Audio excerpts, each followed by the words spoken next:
Hey guys, my name is X Factor. I hope you're having a great day. And for those of you who do not know, the Battlefield 5 beta is in open status across all platforms. In this video, we're going to cover several different things. First, we're going to explain how the Conquest System works, because DICE has included a tweak that most people do not know, and they went back towards the original style. So if you played Battlefield 1, like 24 plus million people out there, it's completely different.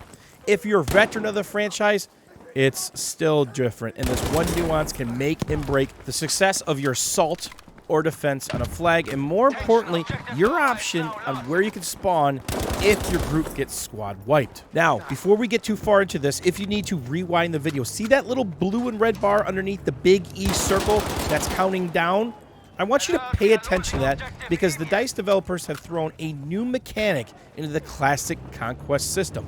So take everything you knew about Conquest if you played Battlefield 1 or the previous Battlefield titles and throw it out the window. Some of this information will not only help you score more points, level faster, dominate the scoreboard, but it's going to help you win more rounds and more encounters. First things first, let's rehash Battlefield 1, because 24 million plus players purchased and played that game as I ate a friendly splashback thanks to a bro.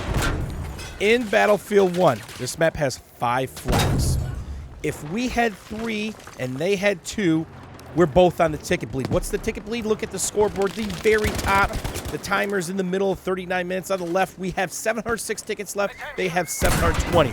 So no matter what in Battlefield 1, if your team had 1 flag left and they had 4, yes, you were losing more tickets base versus them, but they were still losing tickets. It did not really allow for massive comebacks, because you would absolutely have to shut out an opposing team to rock that ticket bleed. So what else costs a ticket? Not a death, not a kill, a spawn-in function. You have to select a teammate, deploy on them a flag, or your starting deployment or spawn beacon. That's the only time you burn a ticket in the Battlefield franchise, besides the ticket bleed, which is what you fight so hard to control. Now, fast forward to Battlefield 5. 5 flag version of a map. If we have 3 flags and they have 2 flags, they're on the ticket bleed. They're losing tickets no matter what. And there's an old saying in Battlefield: you can't outkill the ticket bleed. You can be fragging and bagging all over the map, and you and your buddies cannot outkill that ticket bleed. That's how severe it is. Now, you'll hear us talking about holding spawns, because, again, that costs tickets. So let's say you're on a massive comeback. You make a 200-point comeback. You've got 3 of the 5 flags, and you've got 5 tickets left, and they've got 25. You're more than likely going to win that round if you're very conservative with your spawning in, because every time you spawn in, that costs a ticket. So again, has nothing to do with deaths and kills. Every revive you get technically saves a potential ticket loss. But fighting for that bleed is the most important thing. Not to mention score bombs. Every time you get a kill while defending or attacking, you get bonuses for that. Paying attention to your squad leader's command, if he set it properly on the flag, you get a bonus for that. Again, it's nice to get 60, 70, or 80 kills on this map, but the real points come from following those orders, attacking and defending those flags. And due to the way that the new flow works, the player movement, where you're married to ammo crates and, of course, health crates, because you need one in your back pocket to give you a heal, defending is far more important now than ever, because being aggressive is extremely hard, especially with the bugs that are in the Battlefield 5 beta, including visibility issues and not hearing gunfire whatsoever, which there's already been probably 10 examples, including this one at this very moment. Now, the other trick about Conquest that I mentioned, the little blue and red bar. Now, if a flag has 1 enemy and 1 friendly on it, the flag's not going to move, right? Because that's the way they used to do it in the old Battlefield system. So you wait for a squad member to spawn in, or you go push them, you wipe them out, that flag is all yours. It's going to start advancing towards neutral or back towards your position, or completely neutralizing it out and becoming your flag. What if I told you this? Your position on that flag now matters. So let's say the opposing team starts to take your flag. It is completely blue. and it's slivering down. You get there where it's 3/4. Now, technically, the second you step on that flag cap radius, it should stop moving. What happens if I told you it's not going to?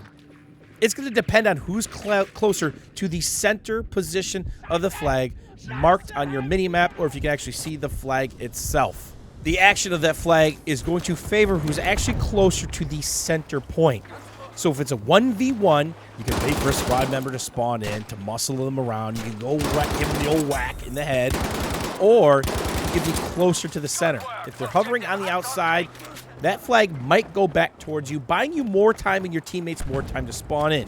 Now, if they muscle you out, they've got 2 or 3 bodies, and you're losing the flag quickly, and you see the ratio's poor, kind of like the ratio right now is very good for us. We clearly outnumber them.